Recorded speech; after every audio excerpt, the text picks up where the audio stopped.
সালটা ২০০৭। আমি তখন এসএসসি পরীক্ষার্থী। স্থানীয় একটা স্কুলের ভালো ছাত্র ছিলাম। একজন মুসলিম মেয়ের সাথে আমার সম্পর্ক ছিল এবং একটা পর্যায়ে কিছু সমস্যার কারণে আমার বাবা আমাকে চকরিয়ায় পাঠিয়ে দেন এবং চকরিয়া কোরক বিদ্যাপীঠ স্কুলে। স্কুলটা কক্সবাজার জেলার শীর্ষ স্কুল ছিল। অনেকেরই সেটা জানার কথা। সুতরাং বিভিন্ন জায়গা থেকে লেখাপড়া করতে আসতো ওখানে ছেলেমেয়েরা। বিশেষ করে কক্সবাজার, বান্দরবান, মহেশখালী ওইসব এলাকা থেকে ছেলেমেয়েরা বেশি আসতো। যেহেতু বছরের অর্ধেক সময়ে আমি ওখানে যাই, সেহেতু আমার কোনো বন্ধু-বান্ধব ছিল না। ওখানকার ছাত্রাবাসে আমি উঠি। হঠাৎ নতুন জায়গায় গিয়ে আমি স্বাভাবিকভাবেই মানসিকভাবে কষ্টে ছিলাম। ওরকম কারো সাথে কথাবার্তা বলতাম না। হোস্টেল আর আমার সিটের ২ সিট পরেই একটা ছেলে ছিল, তার নাম অং স্রো। হ্যাঁ, রাসেল ভাই, ওর নাম ছিল অং স্রো। আমার মনে হচ্ছে এটা অং ম্রো হবে, কারণ তাই মনে হচ্ছে আমার। আমি ম্রো ধরেই পড়ছি। ম্রো সম্প্রদায়ের ছেলে ছিল। আমি যাবার পরে দেখতাম ও সবসময় চুপচাপ থাকত, কারো সাথে তেমন কথাবার্তা বলতো না, সবসময় একা একা থাকত।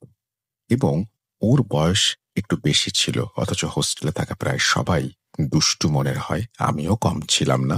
ফলে অল্প সময়ে আরো ২-৪ জন আস্তে আস্তে সবার সাথে আমার বন্ধুত্ব হয়ে যায়। অং কমার্সের ছাত্র ছিল, তাই একবার পরীক্ষার হলে ও আমার পাশে বসে, অর্থাৎ আমার পাশে ওর সিট পড়ে। ও ইংরেজিতে তেমন ভালো ছিল না। ওই দিন ইংরেজি পরীক্ষায় আমি ওকে অনেক হেল্প করি। পরীক্ষা শেষে বের হয়ে আমাকে ধন্যবাদ জানায় এবং এভাবেই শুরু হয় অংকে জানা। এরপর দুজন ভাত খেতে যাওয়া, আড্ডা দেয়া শুরু হয়, কিন্তু বিভিন্ন সময় কেবল আমার সাথেই ও কথা বলতো, আর কারো সাথেই মিশত না। আমি প্রথমে ওর সম্পর্কে বেশি কিছু জানতাম না, কিন্তু একটা বিষয় খেয়াল করলাম। ও প্রতিদিন বিকেলে মাগরিবের আজান পর্যন্ত কোথায় যেন চলে যায়, অর্থাৎ হোস্টেলে ফিরে আসে না।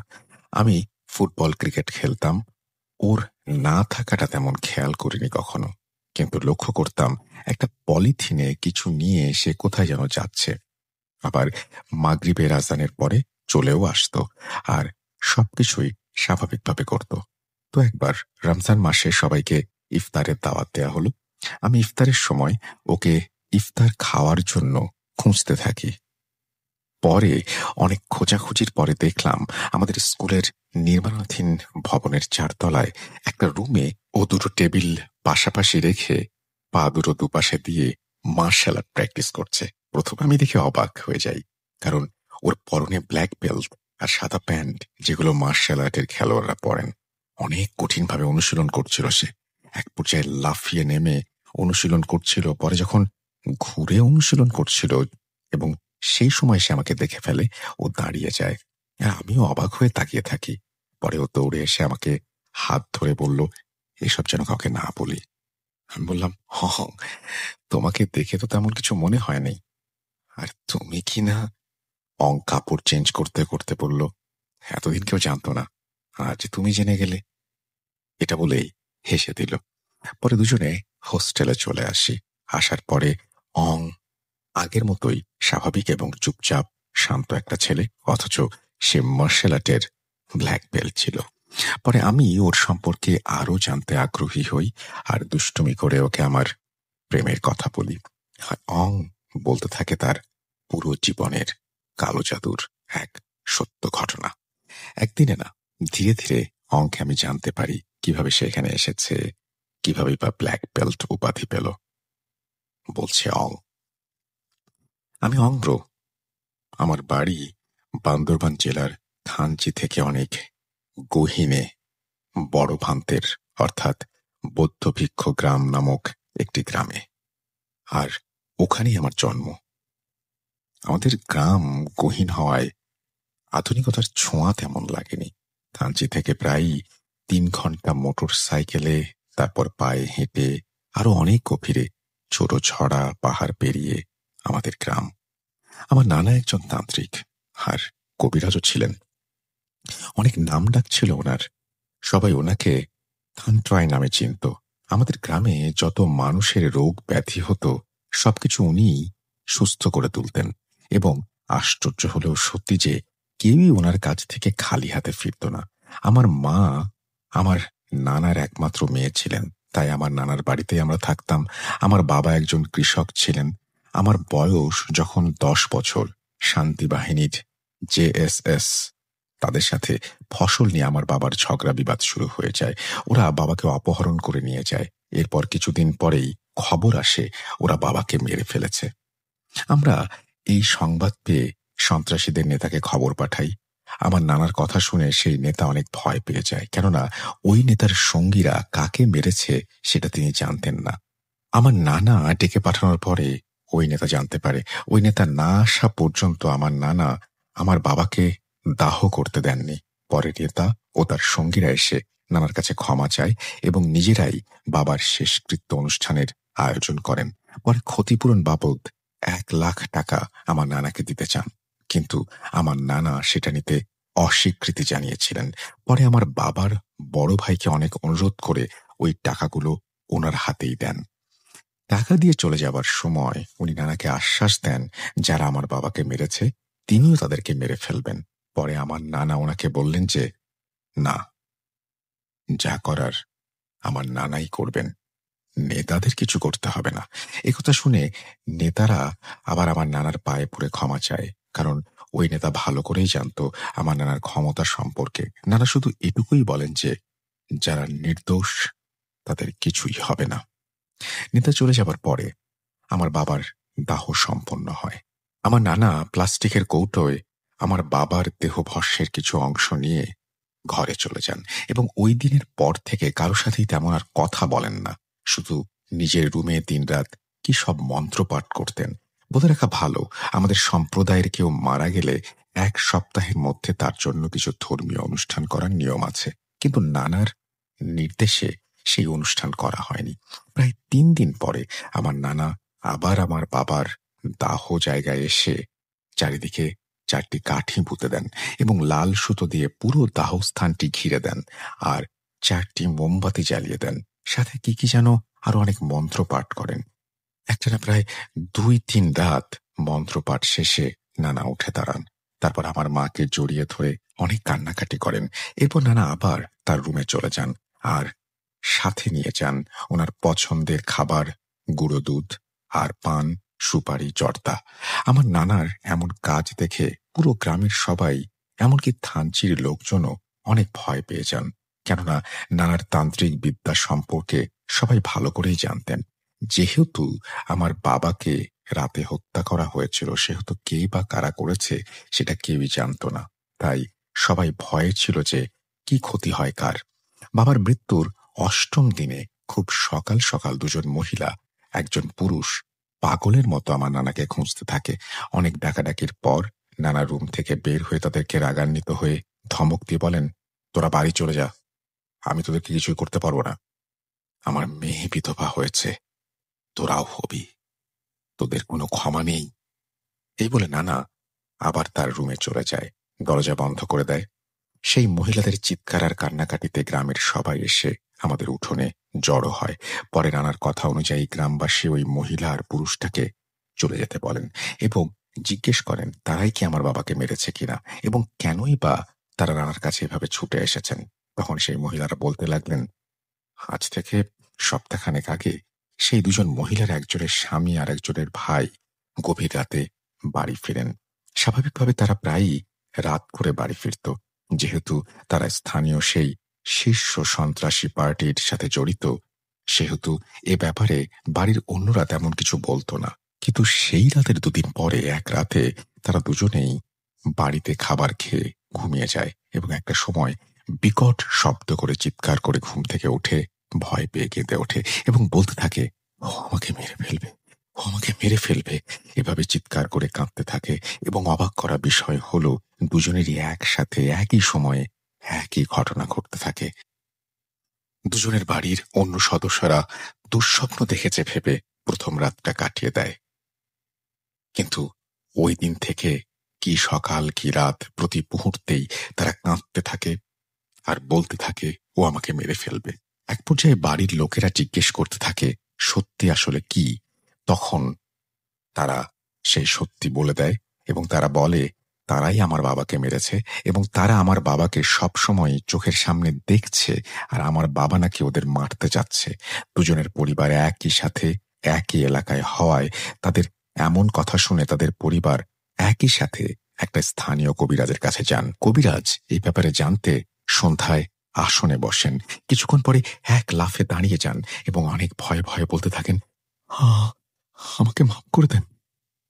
আমি আমার জীবনে এরকম কোনো কিছু মোকাবেলা করিনি। এটা অনেক অনেক উচ্চ স্তরের কালো জাদু, ডাকিনী বিদ্যা, এবং এটা কোনো জিনভূতের কাজ নয়। এটা সরাসরি ওই মৃত লোকটার আত্মার কাজ, যাকে এখনো মুক্ত করে দেয়া হয়নি, এবং যিনি এসব করছেন তিনি সেই কাজে নিজের জীবন অধিষ্ঠান করে কাজ করছেন। সম্ভবত তোমাদের রোগীর মৃত্যু আগামী 9 থেকে 11 দিনের মধ্যে হবে। আর এরকম কাজ কেউ যদি করতে পারে তবে সেটা তিনি আমার গুরু ধান চাই, এবং যদি সমাধান করতে পারে কেউ সেটা উনি। এই বলে তিনি দুহাত করজোড়ে নমস্কার করে বলতে থাকেন, গুরু, আমাকে ক্ষমা করো, আমি তোমার কাছে হাত দিয়েছি। কবিরাজের এমন অসহায় কথা শুনে রোগীরা প্রায় পাগল প্রায় হয়ে যায়। তাদের পরিবার এই খবর জানতে পারে, তারা আমাদের বাবার সম্পর্কে জানতে পারে। পরে তারা নানার কাছে ছুটে আসে ক্ষমা চাইতে, কিন্তু আমার বাবা নিরপরাধ থাকায় আমার নানা নাছোড়বান্দা ছিলেন।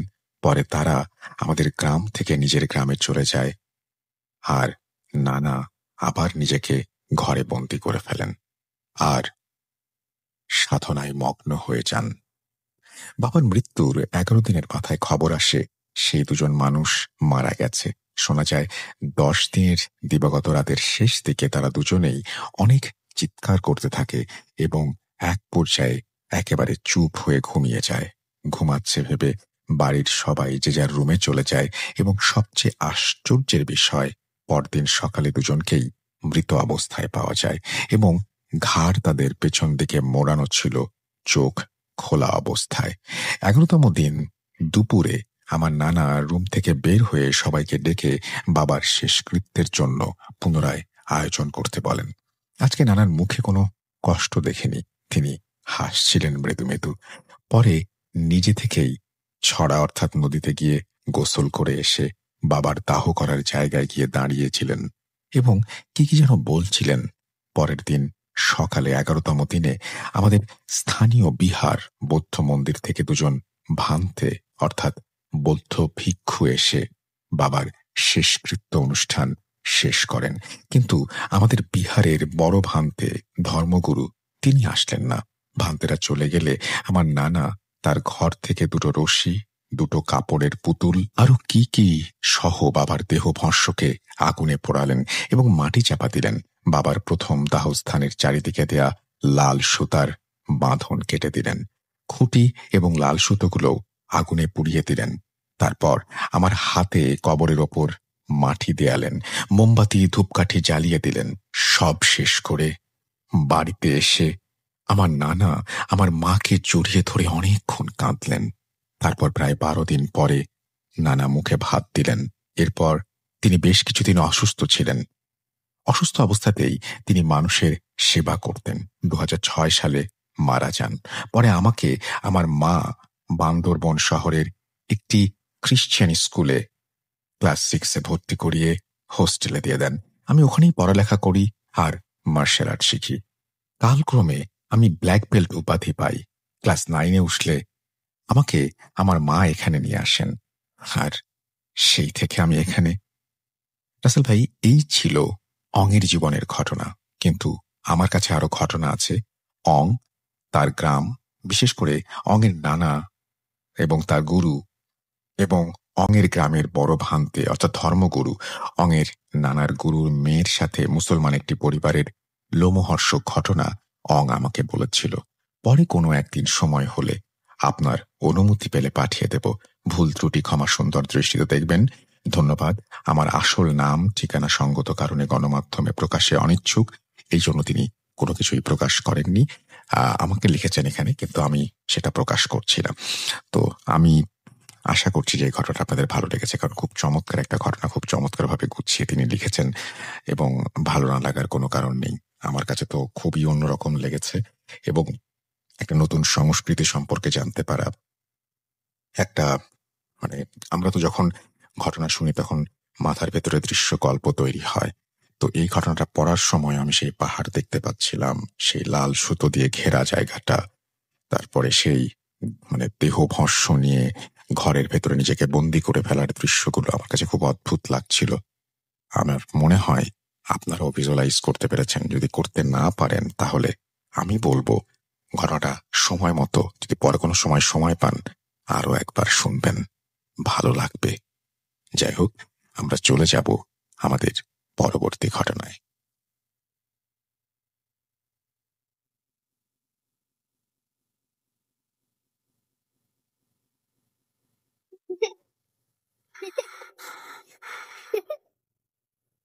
লুকোচুরি খেলবে? লুকোচুরি তুমি লুকাও, আমি ঠিকই তোমাকে খুঁজে পাবো।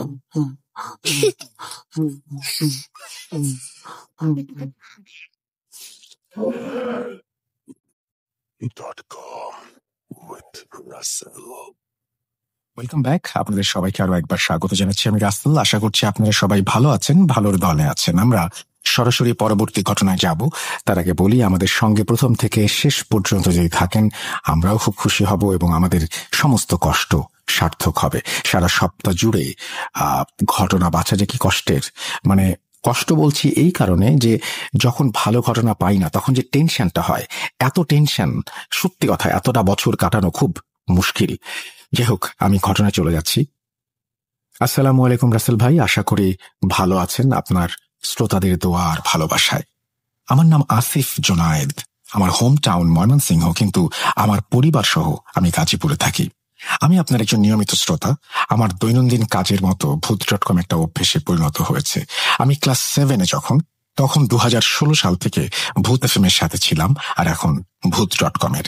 আমি এবার HSC পরীক্ষার্থী এবং 6টা এক্সাম ইতোমধ্যে শেষ হয়েছে। যেহেতু আমার পরীক্ষা চলছে তাই আমার স্টুডিওতে আসা সম্ভব হবে না, আর আপনার মুখ থেকে ঘটনাটি শুনতে বেশি রোমাঞ্চকর লাগবে, তাই আমি চাই আপনি পড়ে শোনান। এটা আমার প্রথম ঘটনা।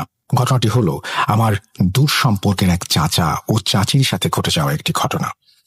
ঘটনাটি ময়মনসিংহে গফরগাঁও উপজেলার। আমি দুঃখিত, কারণ ইউনিয়ন ও এলাকার নাম উল্লেখ করতে পারি না কিছু ব্যক্তিগত কারণে।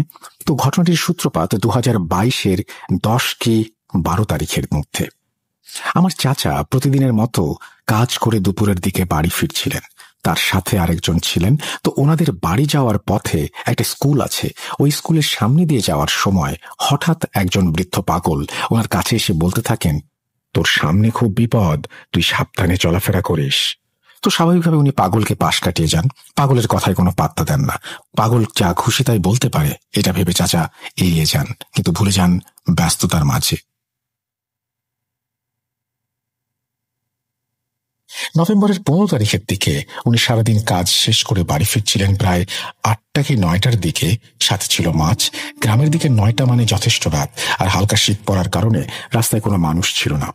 তিনি আসছিলেন এবং ওনার বাড়ির কাছাকাছি আসার আগে একটা বিল আছে, যেটার নাম স্থানীয় লোকেরা জৈলার বিল বলে।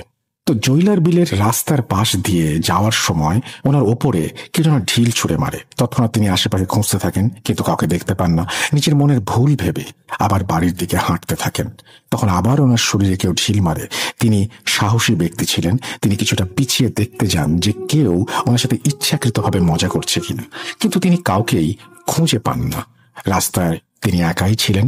তখন তিনি কিছুটা ভয় পান এবং বাড়ির উদ্দেশ্যে যেতে থাকেন, এবং তৃতীয়বার যখন ওনার উপরে ঢিল পড়ে তিনি খারাপ কিছুর উপস্থিতি বুঝতে পেরে আয়াতুল কুরসি পাঠ করেন এবং বলে ওঠেন, তুই যেই হোস না কেন, তোর রাস্তায় তুই যা, আমার রাস্তায় আমি যাব। তোর কোনো ক্ষতি আমি করিনি, তুইও আমার কোনো ক্ষতি করিস না। তারপর খারাপ কিছু ঘটতে পারে ভেবে তিনি দ্রুত হাঁটতে থাকেন। ওনার বারবার মনে হচ্ছিল যে ওনার পেছনে কেউ আসছে। পেছনে না তাকিয়ে ভয়ে ভয়ে বাড়িতে চলে আসেন তিনি। বাড়িতে গিয়ে ওনার সাথে কি ঘটেছে তা কাউকে বলেননি, সবাই ভয় পাবে তাই। তো চাচা চাচির হাতে মাছ তুলে দেন এবং চাচা ফ্রেশ হতে চলে যান। তিনি চাচির সাথেও ঘটনাটি শেয়ার করেননি। চাচি মাছগুলো হাতে নিয়ে অলসতা অনুভব করেন। তিনি মনে করেন এগুলো এভাবেই রেখে দেবেন, ফ্রিজে সকালে এগুলো কাটবেন। ফ্রিজটা ছিল চাচার রুমে।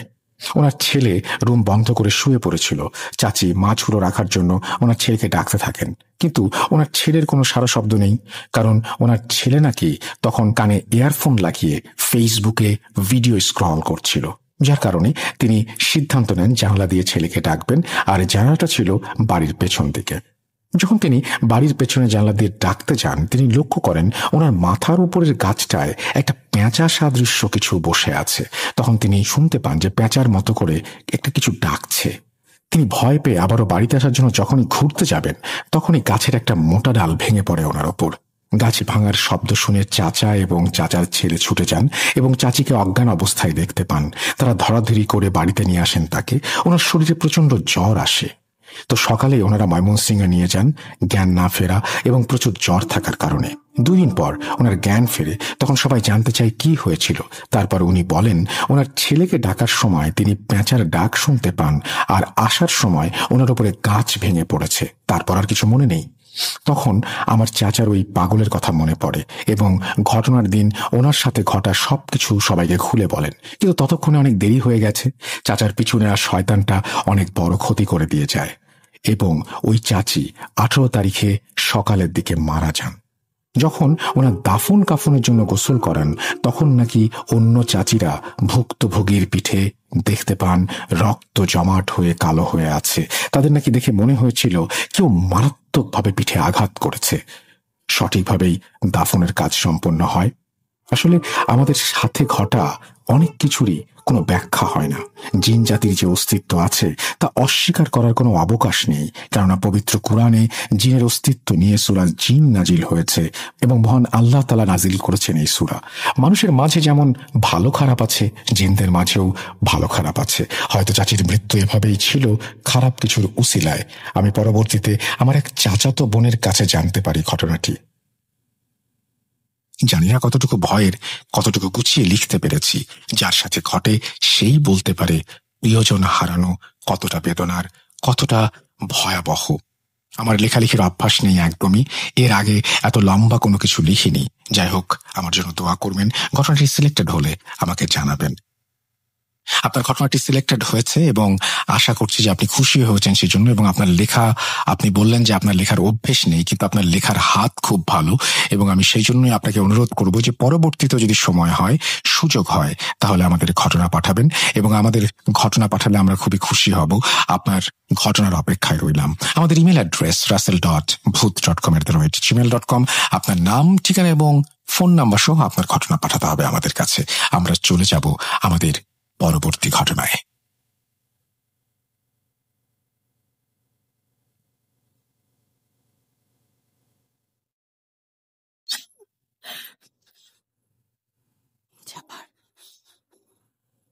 শুনতে পাচ্ছেন শব্দটা? ভয়ের আরেক নাম booth.com with Russell। Welcome back. আপনাদের সবাইকে আরো একবার স্বাগত জানাচ্ছি। আমি রাসেল। আশা করছি আপনারা সবাই ভালো আছেন আর ভালোর দলে আছেন। আমিও আলহামদুলিল্লাহ ভালো আছি, ভালোর দলে আছি। আমি পরবর্তী ঘটনায় যাব। আশা করছি এই ঘটনাটি আপনাদের ভালো লাগবে। আমি তাকিয়ে দেখছিলাম, মুখ থেকে লালা পড়ছে। এটা কোনো কুকুর না, অনেকটা বাঘের মতো দেখতে। লেজটা কুমিরের মতো, পিঠের ডোরাকাটা একটা ভাব আছে। এসেই আমার পায়ে কামড় দিল। এমন একটা পরিস্থিতি, নিজেকে বাঁচাবো নাকি ভয়কে জয় করব। আমরা চায়ের দোকানে বসতে যাব, ঠিক তখনই আমার এক কলিগ আজিজ ভাই অন্য একজনকে এটা বলছিলেন। আমি ভাইকে বললাম, ভাই কি যাতা বলছেন? আপনাকে কামড়ে দিলে আপনার পা দেখান। যদি মন দিয়ে শুনিস তাহলে বুঝবি কিভাবে। অফিস শেষে যাবার পথে বলবো তোকে। আসসালামু আলাইকুম রাসেল ভাই। ভালো আছেন জানি, তা না হলে এটা পড়তেন না হয়তো। তো দোয়া থাকে সব সময় যেন ভালো থাকেন। আমি অফিস শেষ করে ওনার জন্য অপেক্ষা করছিলাম কিছুক্ষণের জন্য। এরপর একসাথে রিক্সা নিলাম। পথে বললেন বাসের মধ্যে না বলে নেমে চা খেতে খেতে বলবেন। বলে রাখি, আমি তখন একটা জব করতাম যেটার অফিস ছিল উত্তরায় জসিমউদ্দিনে, আর আমার বাসা মিরপুর 13 নম্বর মসজিদের উল্টা পাশে। তো আমরা মিরপুর 10-এ নামলাম। ভাই আমাকে বলতে শুরু করলো, আর উনি আমাকে এটা বলেছেন 2016-তে। ঘটনাটি মুক্তিযুদ্ধের আগের। এবার ঘটনায় চলে যাই। ঘটনাটা ওনার দূর সম্পর্কের এক দাদার কাছে শুনেছিলেন।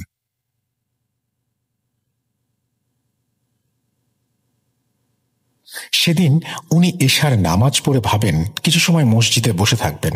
বাইরে ঝড় বইছে, তাই উনি বের হতে পারছিলেন না। উনি মসজিদে মাগরিবের সময় এসেছিলেন। নদী পার হয়ে 20 মিনিট হেঁটে মসজিদে যেতে হয়।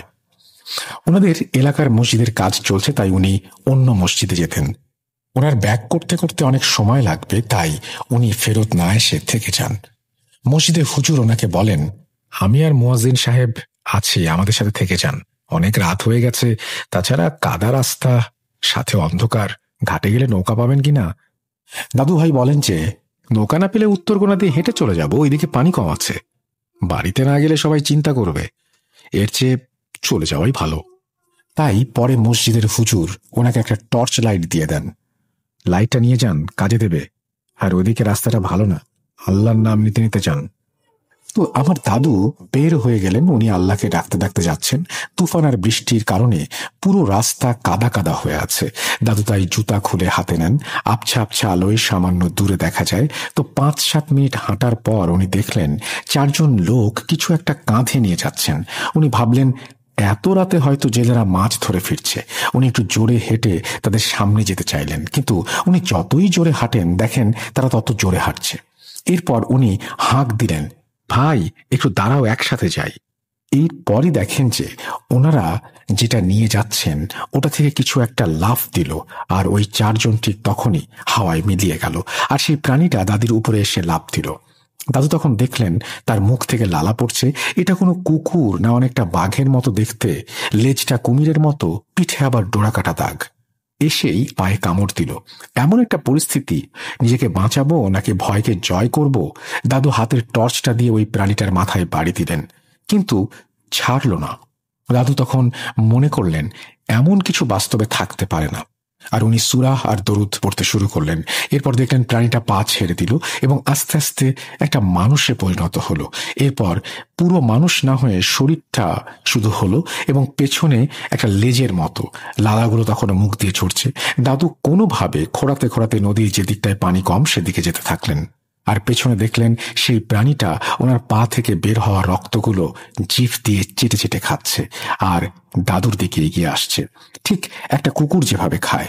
সেই প্রাণীটির হাত মাটির মধ্যে কেমন যেন খামচি দিয়ে ধরে আছে সে। পিছনের পাগুলো মাটিতে ঠিক দেখতে মাকড়সার মতো, কিন্তু গায়ে একটা কাপড় আছে, তবে কি রঙের কাপড় সেটা মনে নেই ওনার। এরপর উনি গড়াতে গড়াতে পানিতে নামলেন, নেমে সাঁতার কাটতে লাগলেন। ওই প্রাণীটি পেছনে এসে দাঁড়িয়ে গেল। দাদু আর পেছনে তাকাননি। উনি ঠিক তখন শব্দ শুনলেন, ঝুপ করে কেউ একজন পানিতে ঝাঁপ দিল। দাদু বুঝতে পারলেন দাদুর আর রক্ষা নেই। তিনি কালেমা পড়া শুরু করলেন জোরে জোরে। ঠিক তখনই ওই প্রাণীটা ওনাকে পানির ওপর ছুঁড়ে মারলেন, আর দাদু নদীর পাড়ে এসে পড়লেন। দাদুর মাথায় ব্যথা পান, গায়ে হাতেও ব্যথা পান, আবার অন্যদিকে তার পা দিয়েও রক্ত ঝরছিল। আর ঠিক তখন সেই প্রাণীটা উড়ে এসে দাদুর ওপরে পড়ল। উনি দেখলেন ওই প্রাণীটা ওনার মুখের ওপর লালা ফেলছে, আর দাদু নিজেকে ধরে রাখতে পারলেন না, উনি জ্ঞান হারান। এরপর যখন ওনার জ্ঞান ফেরে উনি দেখেন যে উনি একটা জঙ্গলে পড়ে আছেন। ওনার বাম হাতে কামড়ের দাগ, ওনার গায়ের পাঞ্জাবিটা ছিঁড়ে বাজে অবস্থা হয়ে গেছে, কাদা লেগে আছে বিভিন্ন জায়গায়, শুকনো সবকিছু। তখন উনি দেখলেন একটা লোক এসে ওনাকে হাত ধরে টেনে তুললেন। দাদু তখন ওই লোকটাকে জিজ্ঞেস করলেন, আমি কোথায় আছি? গতকাল রাতে। লোকটা থামিয়ে বললেন, আমি সব জানি, আপনার বলতে হবে না। আপনার গতকাল রাতে এভাবে কাউকে ডাকা ঠিক হয়নি। যাচ্ছিলেন একা, চলে যেতেন, কেন ডাক দিলেন? লোকটা দাদুকে জঙ্গল থেকে বের হবার রাস্তা দেখিয়ে দিলেন, আর একটা লতা পাতা জড়ানো বেড়া পার হতেই দাদুকে বললেন, ভালো থাকবেন, আর লোকটা গায়েব হয়ে যায়। দাদু দেখেন উনি এখনো ওনার বাড়ির রাস্তায় আসেননি, ওনাকে নদী পার হতে হবে। উনি নদীর পাড়ে গেলে দেখেন যে নৌকা নিয়ে মাঝিরা ওনাকে দেখেই দৌড়ে এসে বলল, কি হয়েছে মিয়া ভাই? তারপর ওনারা ধরে নৌকায় ওঠান। ওনাকে জিজ্ঞেস করায় উনি বলেন যে রাতে মাথা ঘুরে পড়ে গিয়েছিলেন, কিন্তু উনি আসল ঘটনা বলেন না। উনি চাচ্ছিলেন আগে বাড়িতে পৌঁছাবেন, তারপর কারোর সাথে কথা বলবেন। উনি গা হাত নৌকায় থাকতে থাকতে ধুয়ে নিলেন। ওনার পায়ে একটা কাপড় দিয়ে কিছু একটা লাগানো ছিল, পাঞ্জাবির বিভিন্ন জায়গায় ছিঁড়ে গেছে, রক্ত লেগে আছে। পরে উনি বাসায় এসে সময় মতো সবাইকে ঘটনাটি বললেন। উনি পায়ের দাগটাও দেখিয়েছিলেন সবাইকে, তবে সেখানটায় দেখা গেল দাগ আছে 9টা দাঁতের, 5টা পায়ের ওপরের দিকে আর 4টা নিচের দিকে। আর ঠিক মানুষের দাঁতের মতো কামড়ের দাগ, কিছুটা শুকিয়ে গেছে, রক্ত পড়াও বন্ধ হয়েছে, তবে অনেকটা গর্ত হয়নি। ঘটনা কারো ভালো লাগবে কিনা জানি না, শেয়ার করলে খুশি হব। আর হ্যাঁ, ঘটনাটা লেখার স্বার্থে কিছু জিনিস আমাকে গুছাতে হয়েছে, এতে ভুল ত্রুটি হলে ক্ষমা করবেন।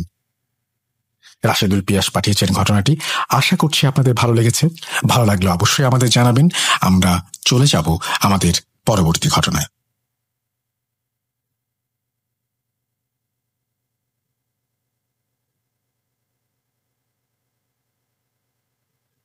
আবারও রাতের আঁধারে ভয়ের রাজ্য ফুঁড়ে ফিরেছি সেই পুরনো সুরে। বিশ্বাস করা বা না করা আপনার ব্যাপার, but the old music comes alive.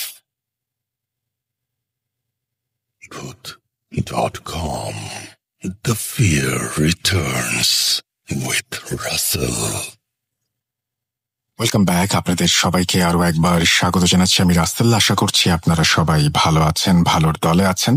আমি সরাসরি চলে যাব আমাদের পরবর্তী ঘটনায় এবং আশা করছি আমাদের এপিসোডটি আপনাদের ভালো লাগছে। আমি শুধুমাত্র একটা রিকোয়েস্ট করব, আপনারা এমন কোনো জায়গায় আমাদের ভূত.com শুনবেন না যে জায়গাটি অথেন্টিক না আর কি। অনেক ফেক চ্যানেল আছে, অনেক কিছু আছে, সেখান থেকে দয়া করে শুনবেন না। আমরা সর্বাত্মক চেষ্টা করছি আপনাদের কাছে দারুণ দারুণ সব ঘটনা নিয়ে আসার, বাকিটা আল্লাহ তাআলার ইচ্ছা। কিন্তু প্লিজ আমি রিকোয়েস্ট করব যে আপনারা প্লিজ এমন কোনো জায়গা থেকে শুনবেন না যেটা আমাদের প্ল্যাটফর্ম না বা আমাদের চ্যানেল না। চলে যাব আমাদের পরবর্তী ঘটনায়। যেভাবে লেখা আছে আমি সেভাবে শুরু করছি।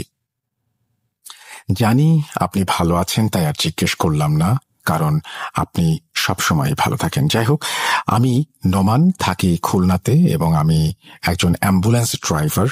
আর ঘটনাটি আমার সাথে ঘটা, বেশি কথা না বলে ঘটনায় যেতে চাই। আর এটা আমার ফার্স্ট ঘটনা, তাই লেখায় কোনো ভুল হলে ক্ষমা সুন্দর দৃষ্টিতে দেখবেন। ঘটনাটি ঘটে আমার সাথে আজ থেকে 3 বছর আগে। আমি তখন নতুন গাড়ি চালানো শিখলাম। যখন কল আসতো তখনই চলে যেতাম। একদিন আমি খুব রাত করেই বাসায় ফিরলাম, কারণ ওই দিন কোনো ভাড়া মারতে পারিনি। তাই আর কি, বাসায় এসে আম্মু বলল, কিরে তুই আজ এত দেরি করে বাসায় ফিরলি? তখন আমি বললাম, আজ সারাদিন কোনো ভাড়া হয়নি, তাই দেরি হয়েছে। তখন আম্মু বলল, আচ্ছা তুই ফ্রেশ হয়ে আয়, আমি খাবার দিচ্ছি।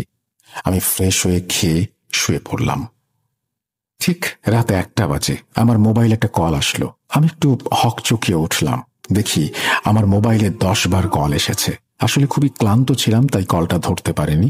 পরের বার আবার কল আসলো এবং আমি ধরলাম। বললাম, আসসালামু আলাইকুম, কে বলছেন? ওপাশ থেকে একজন বলল, ভাই একটা ডেড বডি আছে, আপনি একটু তাড়াতাড়ি আসেন। কোথায় যাবেন? পিরোজপুর সন্ন্যাসী শহরে। যাই হোক, আমি তখন আমার হেল্পারকে ফোন দিলাম। বললাম, কোথায় তুই? ও বলল, ভাই আমি তো বাসায়, ট্রিপ পেয়েছি একটা, তাড়াতাড়ি চলে আয়, মেডিকেলে যেতে হবে।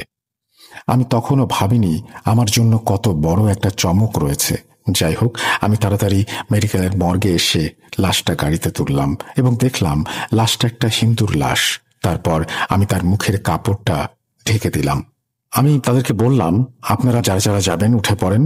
তারপর সবাই উঠল এবং আমি গাড়ি চালাতে শুরু করলাম। প্রথমে ঠিকঠাক মতোই গাড়ি চলল, কিন্তু আমরা যখন রূপসা ব্রিজ পার হলাম তখনই বিপত্তি ঘটল। আমি আমার বামে তাকিয়ে যা দেখি তা দেখে আমি রীতিমতো অবাক। আমার পেছনে যে লাশটা, সেটা আমার গাড়ির সাথে সাথেই হাঁটছে আর বলছে যে তাকে কোথায় নিয়ে যাওয়া হচ্ছে। এটা দেখে আমার ঘাম টপ টপ করে পড়তে শুরু করলো। জানি লিসেনাররা বিশ্বাস করবেন না, কিন্তু এটাই সত্যি। কি ভাবছেন এখানেই শেষ? এখন তো কেবল শুরু, যাই হোক, সারাটা রাস্তা আমার সাথে সাথেই এই লাশটা আসছিল। তাদের বাড়ি পৌঁছালাম, লাশটাকে নামালাম, কিন্তু একটু তাড়াতাড়ি করছি, সেটা আমার হেল্পারেরও চোখ এড়ালো না, এবং আমি ঘামছিও প্রচুর, সেটাও লক্ষণীয় একটা বিষয়।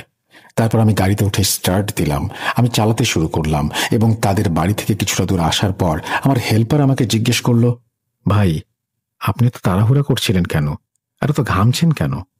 তখন আমি বললাম, ও কিছু না, শুনলে হয়তো ভয় পাবে তাই আর ওকে কিছু বলিনি। যাই হোক, সন্ন্যাসী 3 রাস্তার মোড় নামক একটা জায়গা আছে, ওখানে আসার পর আমি শুনতে পেলাম কেউ ফিসফিস করে কি যেন বলছে। আমি পেছনে তাকানোর সাহসও পাচ্ছি না। আমি যখন আমার আয়না দিয়ে দেখার চেষ্টা করলাম, তখনই পেছন থেকে একজন খুব ভারী কণ্ঠে বলল, আমাদের ওই চৌরাস্তার মোড়ে নামিয়ে দিয়ে তারপর তোরা যাবি। আমি আমার হেল্পারকে বললাম, একটা সিগারেট ধরিয়ে দে। তখনই দেখলাম আমার নতুন লাইটারটা কাজ করছিল না। কিছুটা সময় পার হওয়ার পর হঠাৎ লাইটারটা জ্বলে উঠল, আর ফিসফিস আওয়াজও বন্ধ হয়ে গেল। আমি তাড়াতাড়ি আল্লাহর নাম নিয়ে আবারও গাড়ি চালাতে শুরু করলাম, এবং এর মধ্যে আমাদের দুজনেরই অবস্থা খুব খারাপ। তাই চরখালি ফেরিঘাট মোড়ে দেখলাম এক চাচার দোকান। আমরা ওখানে নামলাম, নেমে আমরা দুজনেই চা খেলাম, বিস্কিট খেলাম, কিন্তু ওই চায়ের দোকানদার চাচা কোনো কথা বলছেন না। তারপর আমরা বিল দিয়ে যখন গাড়িতে উঠব, তখন তিনি একটা কথাই বললেন, তোমরা তাহলে ফিরে আসতে পারলে? তেমন কেউ ওদের হাত থেকে ফিরে আসতে পারে না। চাচার কথার কিছুই বুঝলাম না। তারপর আমরা খুলনাতে ফিরলাম। সবচাইতে মজার ব্যাপার হচ্ছে, আমার দেশের বাড়ি ওই পথটা দিয়ে। আমি যখন বাসের হেল্পারকে জিজ্ঞেস করলাম যে এখানে একটা চাচার দোকান আছে কিনা, সে আমার দিকে এমন ভাবে তাকালো, আমি আজ থেকে 8-9 বছর এই বাসে, আমি এখনো তো কোনো চাচার দোকান দেখিনি। এখানে আমার অবাক হবার মাত্রা চরমে পৌঁছালো। যাই হোক, রাসেল ভাই, ভূত.com পাঠানো প্রথম স্টোরি ভালো লাগলে শোনাবেন। কাজের দরুন স্টুডিওতে আসতে পারবো না, আমি চাই আপনি ঘটনাটি পড়ে শোনান। আমার নাম মোহাম্মদ নোমান, থাকি খুলনা খালিশপুর। এবং তারপরে তিনি তার ফোন নাম্বার শেয়ার করেছেন। তারপরে আবারও লিখেছেন, ঘটনাটি 100% সত্যি। ঘটনাটি সিলেক্টেড হলে আমাকে জানাবেন প্লিজ। আমি আপনার ঘটনা সিলেক্ট করেছি এবং আশা করছি আপনি আজকে শুনছেন। যদি ভালো লাগে লিসনার, আপনারাও জানাবেন। আমরা চলে যাব আমাদের পরবর্তী ঘটনায়।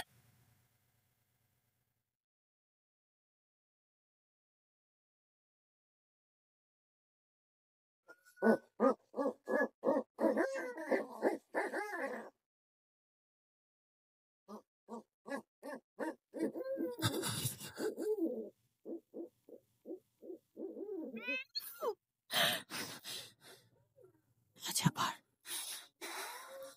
শুনতে পাচ্ছেন শব্দটা?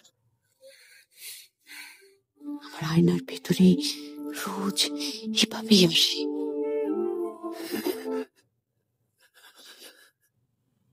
Bhoot.com with Russell. Welcome back. আমি রাসেল আছি আপনাদের সাথে, আর শুনছেন ভূত.com। আমরা চলে যাব আমাদের পরবর্তী ঘটনায়। অবশ্যই এবার একটি অডিও ক্লিপ। আশা করছি আমাদের এই অডিও ক্লিপটি আপনাদের ভালো লাগবে। যদি ভালো লাগে অবশ্যই আমাদের জানাবেন, যদি ভালো না লাগে সেটাও আমাদেরকে জানাবেন। আমরা কয়েকদিন ধরে, অর্থাৎ কয়েক সপ্তাহ ধরে ভালো ভালো অডিও ক্লিপগুলোই আপনাদেরকে শোনাচ্ছি এবং শোনানোর চেষ্টা করছি, এবং সেই জন্য আপনাদের সহযোগিতা দরকার। আপনারাও প্রচুর পরিমাণে অডিও ক্লিপ পাঠান, যাতে আমরা নিয়মিতভাবেই চমৎকার সব ঘটনা আপনাদের কাছে নিয়ে আসতে পারি। চলুন কথা না বাড়িয়ে আমরা সরাসরি চলে যাই ঘটনায়।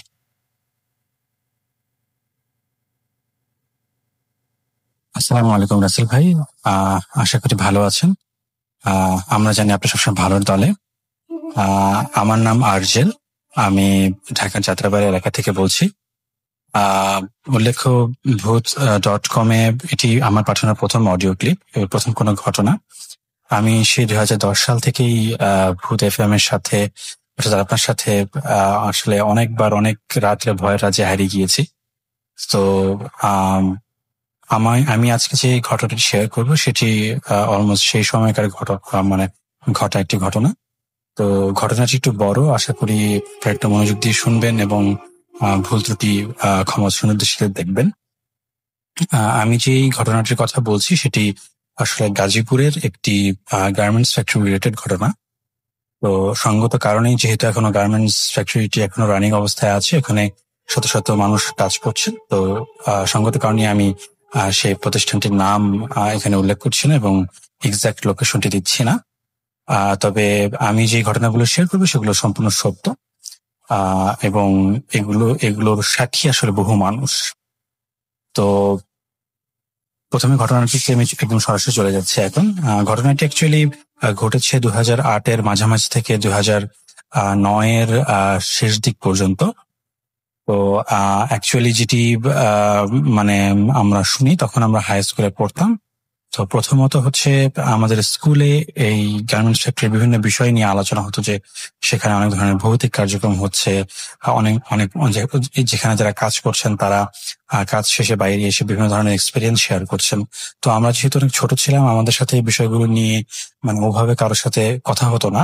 দেখা যেত যে লোকমুখে ভেসে আসা যে ঘটনাগুলো, এক্সপিরিয়েন্স গুলো, সেগুলোই আমরা শুনতাম। কিন্তু ওগুলো সত্যি কথা বলতে কনক্রিট ভাবে একদম যে বলার মতন কিছু মানে অমনও ছিল না।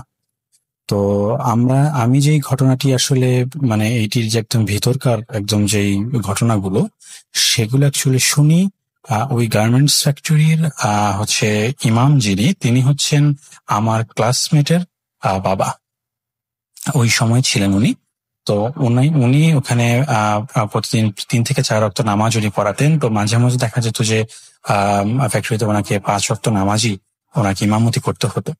তো ওনার সাথে অ্যাকচুয়ালি যে ঘটনাগুলো ঘটেছে এবং মানে ওনার মুখ থেকে যেগুলো শুনেছি এবং পরবর্তীতে এই জিনিসটি কিভাবে এগিয়েছে সেটি আসলে ওনার মুখ থেকে শোনা।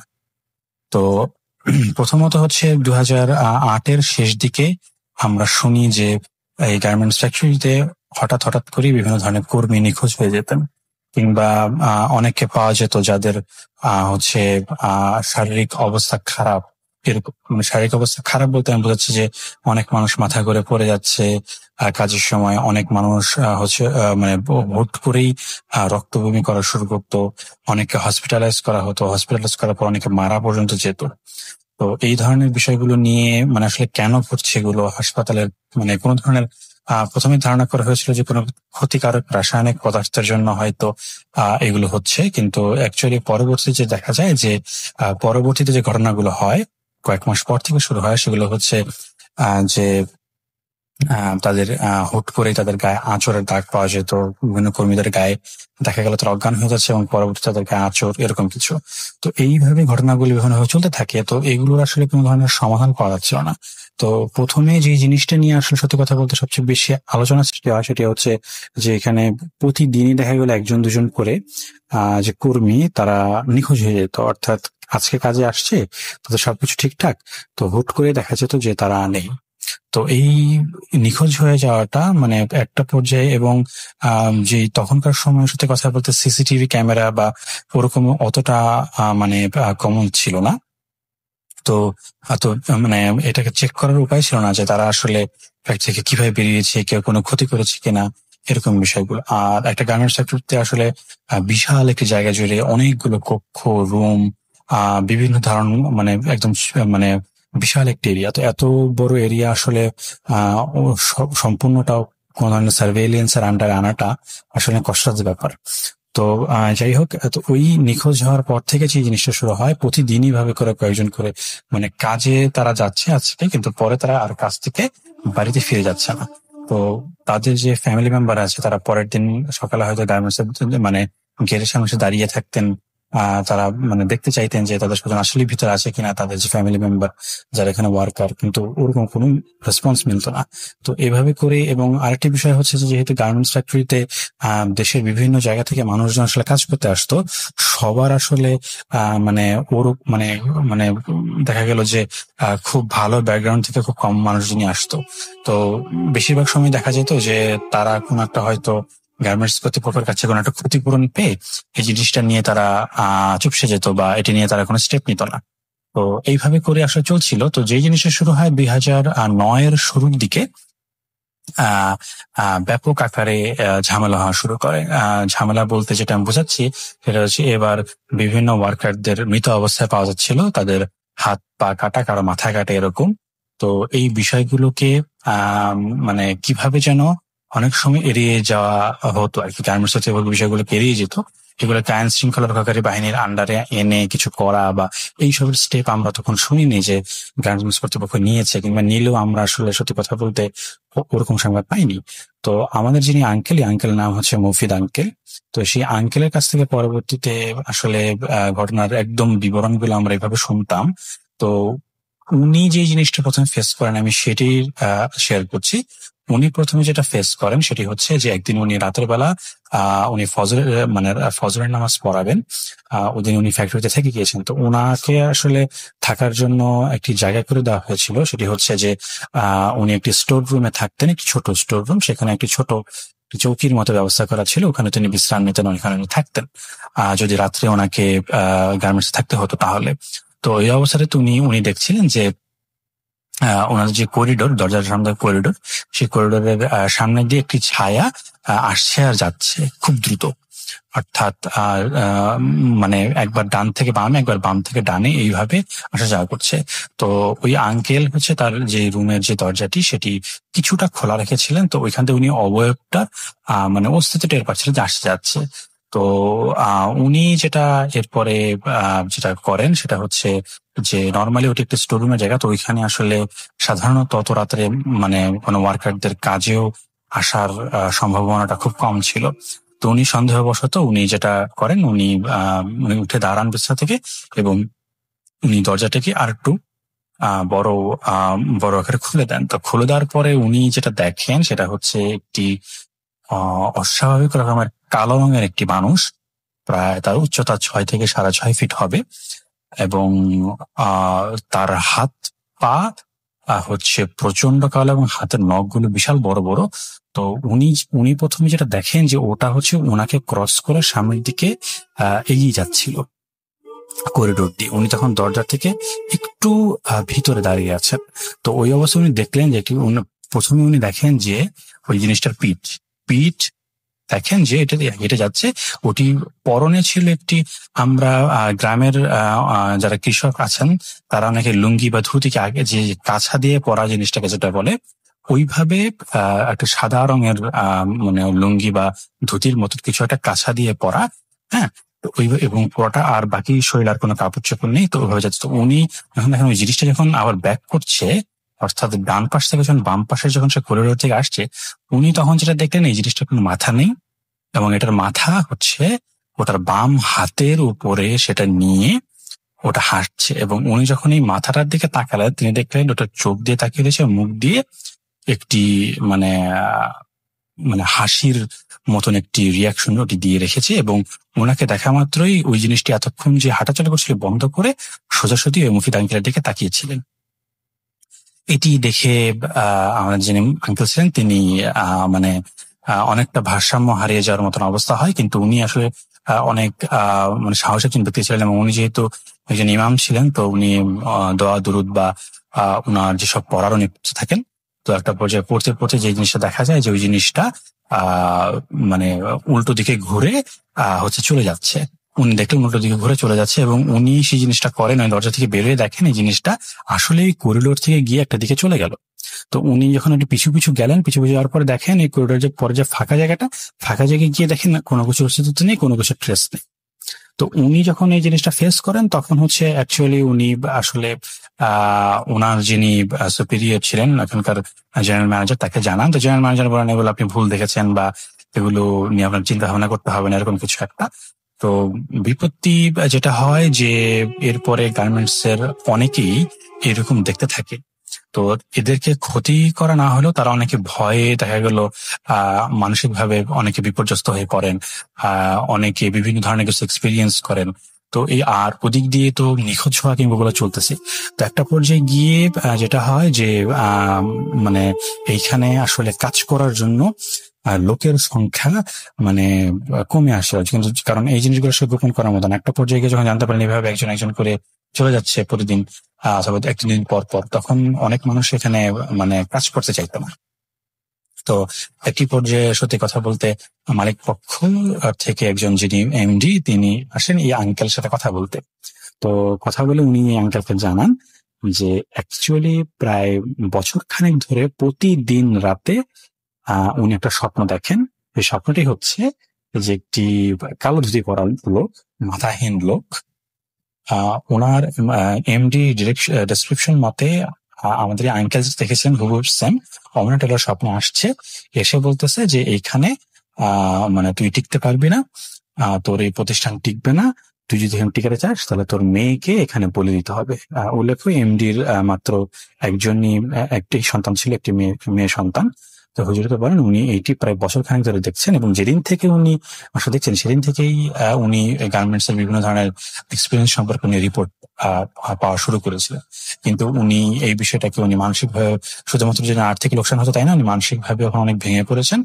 তো এই ঘটনাগুলো উনি ধামাচাপা দেওয়ার কদিন চলবেন। তো উনি অ্যাকচুয়ালি আঙ্কেলের কাছে এসে বলেন যে এই বিষয়ে কি ব্যবস্থা করা যায়। তো আঙ্কেল যেটি বলেন যে আসলে আমি এই বিষয়টি নিয়ে আমার পক্ষে আমার যে জ্ঞান, আমার যে ক্ষমতা, সেই অনুযায়ী আসলে আমার পক্ষে করানো সম্ভব না। তবে উনি আসলে আমার আঙ্কেল চট্টগ্রামের একটি বিখ্যাত মাদ্রাসা থেকে লেখাপড়া করেছিলেন। তো উনি বললেন যে উনার এক বড় ভাই আছেন যিনি এখন এই মাদ্রাসার শিক্ষক,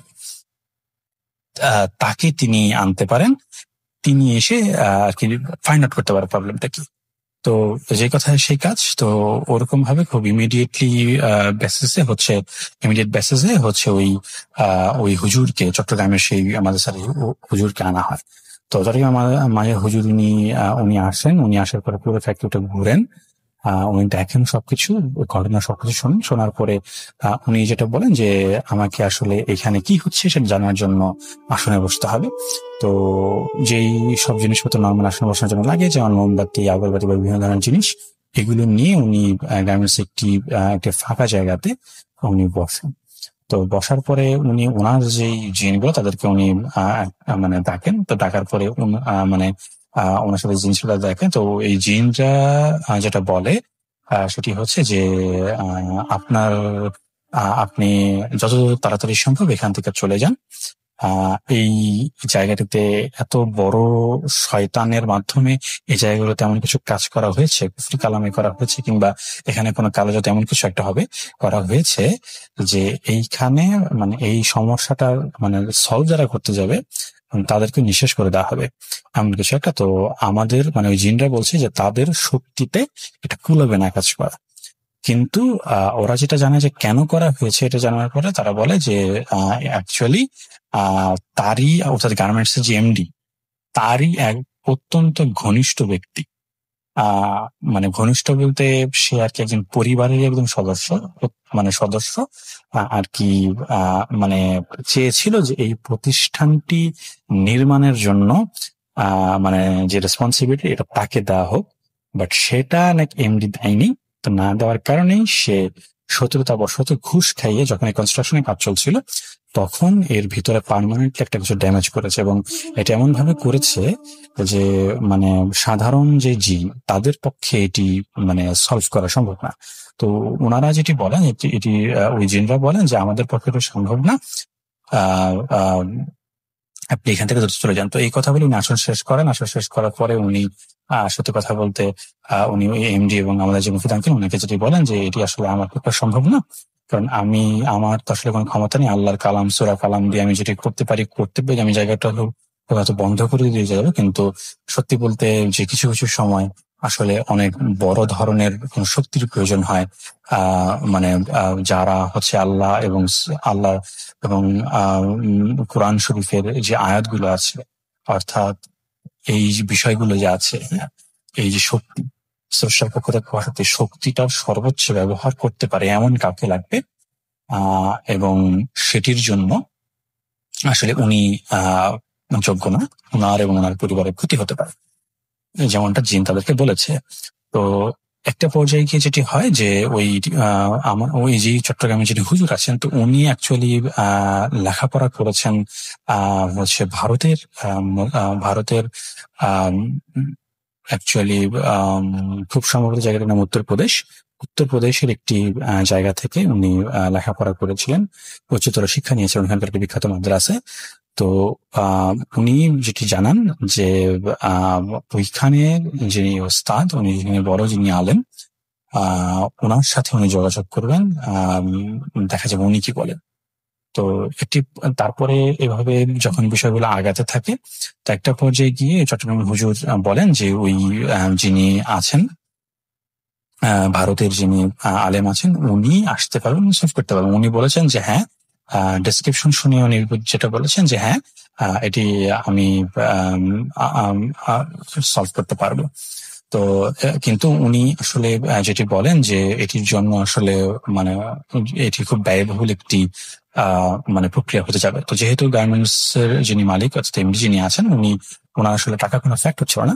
তো উনি যেটা বলেন যে হ্যাঁ, যেমন খরচ হোক উনি করতে রাজি আছেন।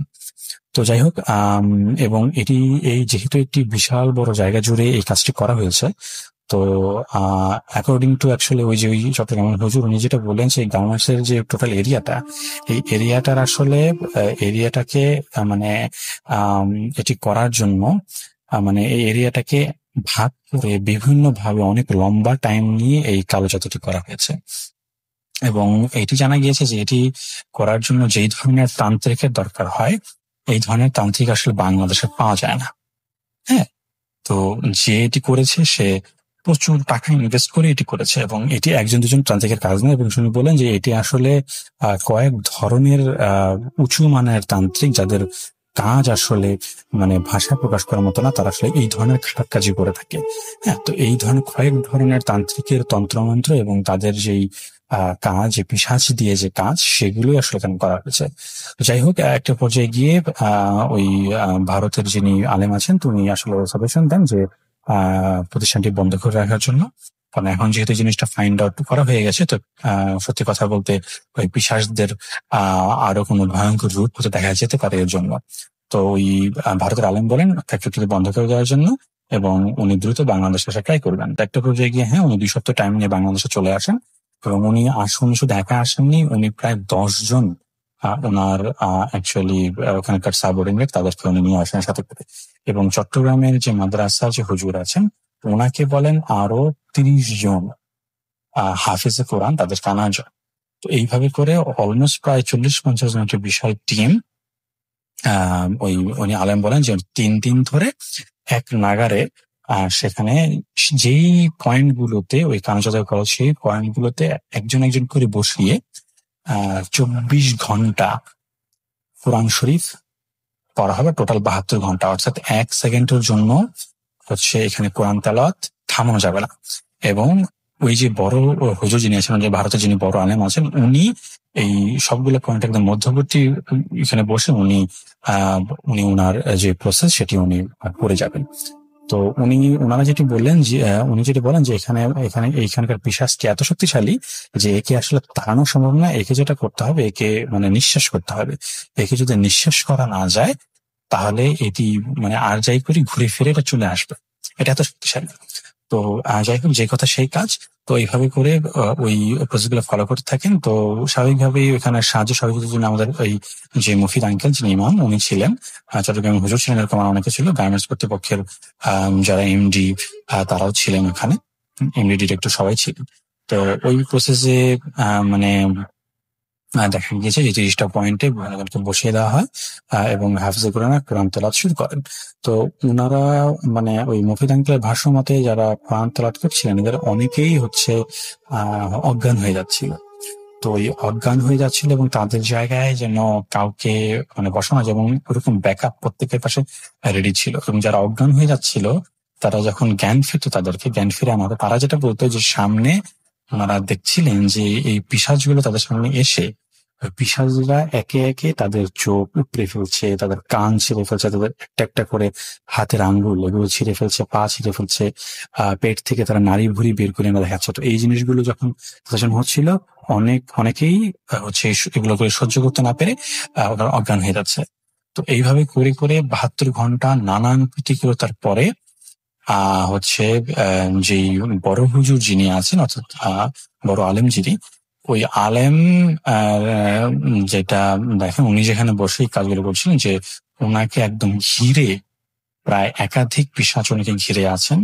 তারা ওই আলেমকে গালিগালাজ করছেন, তারা ওই আলেমকে হচ্ছে মৃত্যুর হুমকি দিচ্ছেন, তার পরিবারের মৃত্যুর হুমকি দিচ্ছেন। এবং ওই আলেম কোথা থেকে এসছেন, ওনার বাবা মার নাম কি সবকিছু পিছিয়ে বলে, এবং আরো অনেক ভয়ঙ্কর কার্যকলাপ যেগুলো হয়তো ওই বড় হুজুর যিনি আছেন তিনি সব কথা আসলে বলেননি। তো এই জিনিসগুলো, তবে এইখানের মানে অদ্ভুত বিষয়টি হচ্ছে যে এইখানে যারা আসলে জিনিসগুলো ফেস করে সবাই হচ্ছে প্রসেসে যুক্ত ছিল। প্রসেসের বাইরে যেমন আমাদের মফিদ আঙ্কেল ভাই, তারা কিন্তু আসলে কিছু দেখেনি।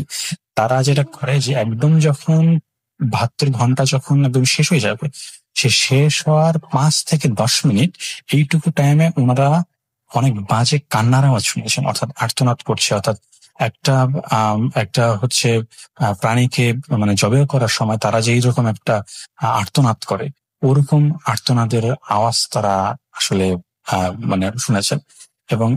এবং ওনারা যেটা বলেন যে এই 5 থেকে 10 মিনিট এই আর্তনাদের খাওয়া এতটাই মানে ভয়ঙ্কর ছিল যে মফিদ আঙ্কেল বা ওনারা যারা ছিলেন ওরা হচ্ছে কান বন্ধ করে রাখতে হচ্ছিল। যাই হোক, এই প্রসেসটা যখন আর্তনাদ থেমে যায় তখনই আসলে অফিসিয়ালি এই প্রসেসটা সম্পূর্ণ হয়। তো ওই যে বড় হুজুর উনি বলেন যে তোমরা হচ্ছে এই গার্মেন্টস এর হচ্ছে এই যতগুলো ভবন আছে, যতগুলো রুম আছে, সেগুলো তন্ন করে খুঁজতে হবে। তো এখন ওনারা বললো যে কি খুঁজতে হবে, পরে বললো যে এই যে কালো জাদু করার পরে এই যে এই পিশাচগুলোকে প্রসেসের মাধ্যমে হত্যা করা হয়েছে।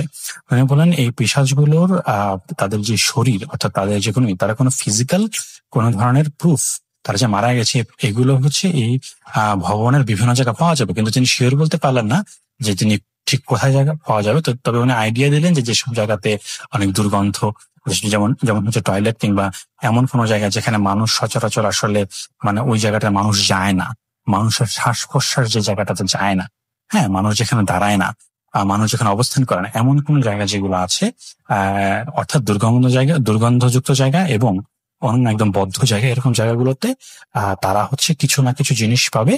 ওই জিনিসগুলোকে যেটা করতে হবে কালেক্ট করে একসাথে পুড়িয়ে দিতে হবে, এবং এমন যদি হয় যে একটি বাদ দিয়ে মানে বাকি সব করা হয়েছে, তাহলে একটা থেকেই আবার ওখান থেকে একটা নতুন মানে এরা রেজারেক্ট করতে পারে, মানে এরকম একটি ধারণা হচ্ছে ওই হুজুর দিয়েছে।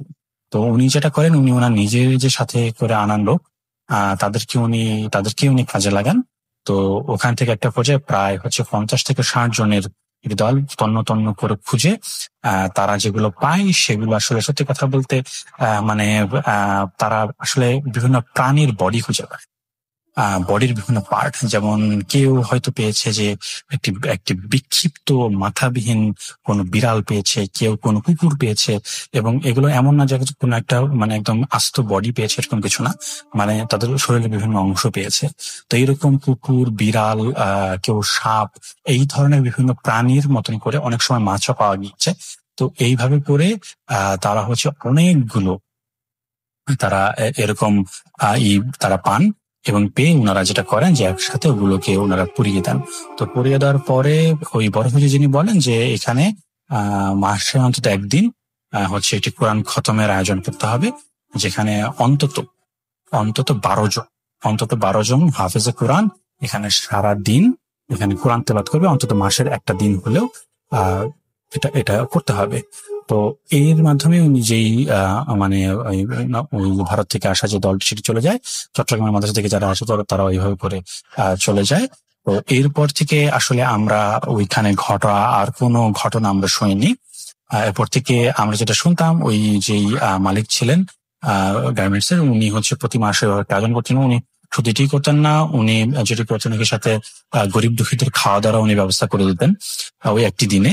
তো এইভাবে হচ্ছে অ্যাকচুয়ালি ওই জিনিসটা মানে সলভ হয়। তো এখনো ওই গার্মেন্টসে আসলে এই রীতিটা চালু আছে কিনা জানি না, কারণ প্রায় 13-14 বছর হয়ে গিয়েছে।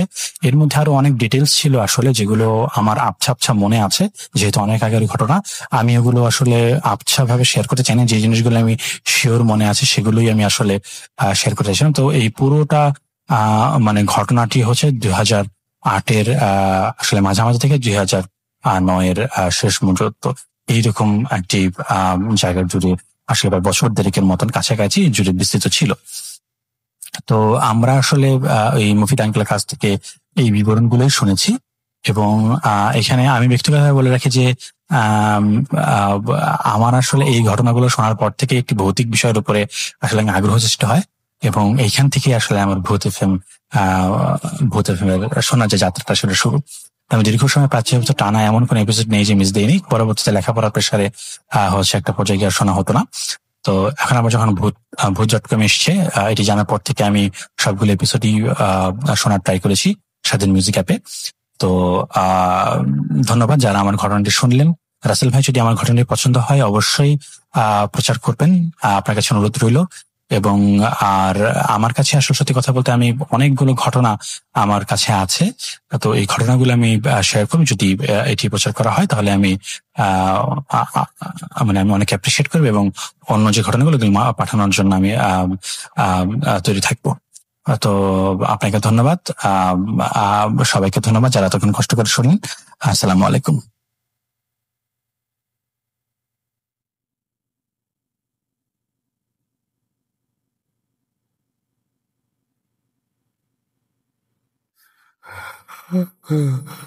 কেন কেন তুমি আসো? আমি শুধু তোমার সাথেই থাকতে চাই। কিভাবে সম্ভব? মৃতদের এই পৃথিবীতে থাকতে নেই। তুমি তুমি চলে যাও, চলে যাও, প্লিজ চলে যাও, চলে যাও। সবটাই কি ইলিউশন, নাকি অন্য জগতের কেউ কখনো হাজির হয়ে যায় চোখের পলকে? Voot.com with Russell. আরো একবার আপনাদের সবাইকে স্বাগত জানাচ্ছি। আমি রাসেল। আশা করছি আপনারা সবাই ভালো আছেন, ভালোর দলে আছেন। আমাদের দ্বিতীয় অডিও ক্লিপে যাওয়ার সময় হয়ে গেছে। আমাদের ইমেল অ্যাড্রেস russell.booth.com@gmail.com। আপনার নাম, ঠিকানা এবং ফোন নাম্বার সহ আপনার জীবনে ঘটে যাওয়া বা আপনার জানা সেরা ঘটনা লিখে পাঠিয়ে দিন আমাদের কাছে। ঘটনার শুরুতে অবশ্যই উল্লেখ করুন যে ঘটনাটি আপনি স্টুডিওতে এসে শেয়ার করতে চান, নাকি আপনি চান আপনার ঘটনা আমরা পড়ে শোনাই। যারা দেশের বাইরে রয়েছেন তারা সরাসরি অডিও ক্লিপ পাঠাতে পারেন বা লিখেও পাঠাতে পারেন ঘটনা। আমরা চলে যাচ্ছি আমাদের পরবর্তী ঘটনায়। হ্যালো রাসেল ভাই, আশা করি আপনি ভালো আছেন। আমি আমার নামটি বলতে পারছি না, সঙ্গত কারণের জন্য আমি আমার নামটি বলতে পারছি না, বাট আমি আমার ঠিকানাটি বলে দিচ্ছি। আমি সিলেট বিভাগের মৌলভীবাজার জেলা শ্রীমঙ্গল উপজেলা কোন একটি গ্রামে। তো আজ আমি যে ঘটনাটা আপনাদেরকে শেয়ার করবো সেটা আমার নিজের সাথে ঘটে যাওয়া একটি ঘটনা।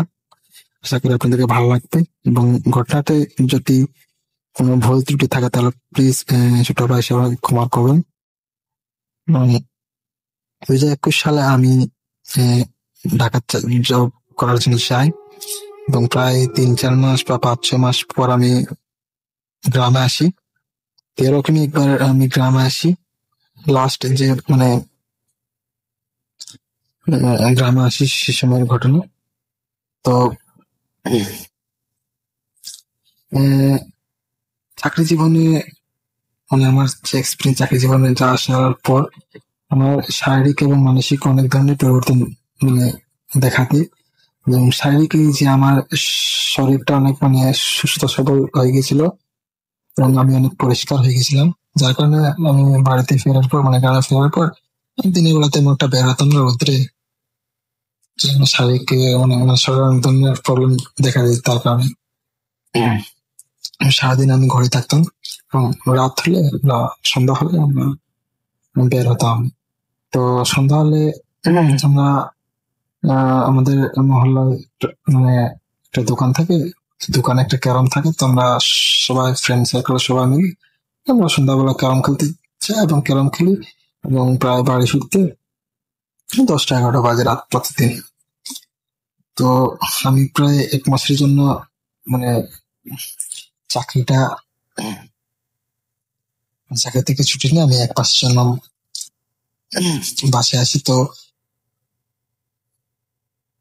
প্রতিদিনের মতো আমি সেদিনও ঘটনা যেদিন ঘটেছে সেদিনও আমি যাই। তো আমরা 5 জন ফ্রেন্ড ছিলাম। তো 5 জন ফ্রেন্ড আমরা সেই দোকান